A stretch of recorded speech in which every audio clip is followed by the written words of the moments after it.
Shalom, selamat pagi jemaat yang dikasihi Tuhan. Pada hari ini saya akan menyampaikan firman Tuhan yang terambil di dalam Lukas 20 ayat 27 sampai 47 dengan tema kematian yang membawa kebangkitan.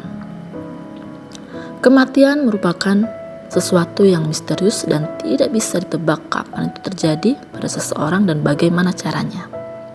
Di dalam ayat 27 jelas sekali bahwa beberapa orang Saduki datang kepada Yesus untuk menanyakan beberapa pertanyaan, dan inti dari pertanyaan mereka adalah mereka tidak percaya adanya kebangkitan setelah kematian.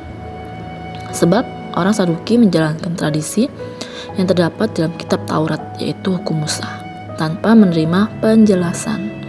Maka tidak heran jika orang Saduki melakukan kebangkitan yang sebenarnya, sebab orang Saduki merupakan salah satu kelompok yang berkuasa di Israel selain orang-orang Farisi.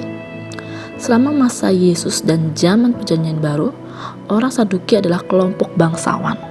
Mereka biasanya orang yang kaya dan memiliki kekuasaan, termasuk menjadi imam kepala dan imam besar. Mereka biasanya menjadi mayoritas dari 70 kursi anggota majelis yang berkuasa yang disebut Sanhedrin. Mereka tampaknya lebih peduli dengan urusan politik dibandingkan agama. Pertanyaan orang-orang Saduki bukanlah pertanyaan di mana mereka tidak mengetahui hal tersebut. Mereka hanya ingin mempermalukan Yesus dan ingin mengetahui apakah Yesus bisa menjawab dengan bijak setiap pertanyaan yang dilontarkan. Ternyata jawaban yang Yesus berikan sesuai dengan apa yang mereka butuhkan. Ini terbukti dari jawaban mereka pada ayat ke-39, yaitu orang Saduki menjawab, "Ya guru, jawabanmu benar." Sama halnya dalam dunia ini, mereka sebenarnya tahu bahwa di balik kematian ada yang namanya kebangkitan kekal, hanya saja masih banyak yang meragukan. Kematian yang dianggap membawa kebangkitan adalah kematian satu yang dianggap layak. Tentang kehidupan setelah kebangkitan, Tuhan Yesus ingin menegaskan bahwa situasi dan kondisi akan sangat jauh berbeda. Jika manusia di dunia ini kawin, maka itu adalah kelangsungan hidup manusia di dunia. Namun orang yang dibangkitkan itu dan yang layak menerima kehidupan kekal tidak akan ada lagi kematian. Maka perkawinan tidak lagi diperlukan. Selanjutnya Yesus mengatakan bahwa mereka yang dibangkitkan itu sama seperti malaikat-malaikat, yang artinya bahwa mereka tidak lagi sama seperti tubuh manusia di bumi yang fana. Yang dianggap layak bagi Yesus tentunya orang-orang yang tidak lagi memikirkan hal dunia, melainkan memikirkan kehendak Allah itu sendiri. Sebab orang-orang yang masih memikirkan dunia tentunya dia jauh dari Tuhan, dan itu menyebabkan manusia lupa akan Tuhan dan menyebabkan manusia tersebut tidak layak lagi di hadapan Tuhan. Yang kedua, di dalam Yesus Kristus.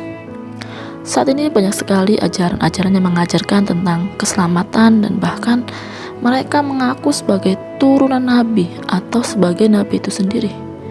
Padahal sangatlah jelas bahwa Yesus adalah satu-satunya Allah yang menjelma sebagai manusia yang dapat memberikan keselamatan bagi setiap manusia yang percaya kepada Dia. Bandingkan dengan Kisah Para Rasul 4 ayat 12. Perlu kita ketahui, dalam dunia ini yang dapat memberikan kebangkitan sebenarnya adalah si Yesus sendiri. Di sini Yesus memberikan kebangkitan bagi orang mati berupa kerajaan surga. Saat kita berada di surga, kehidupan kita tidak sama lagi dengan kehidupan selama kita berada di dunia. Oleh sebab itu, jika kita menginginkan tempat tersebut, mari kita buka hati untuk dapat menerima Yesus dengan sungguh-sungguh masuk dalam kehidupan kita. Jika kita tetap dalam keadaan percaya pada Yesus Kristus saat kematian menjemput kita, dijamin kematian kita akan membawa kebangkitan yang kekal, bukan kematian yang penuh dengan penyiksaan.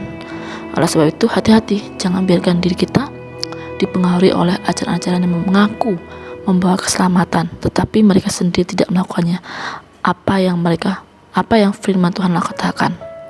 Sebab keselamatan hanya ada di dalam Yesus itu sendiri, karena hanya Dia yang mau turun ke dunia dan disalibkan untuk menebus dosa-dosa manusia. Yohanes 3 ayat 16. Terima kasih, selamat pagi, Tuhan Yesus memberkati.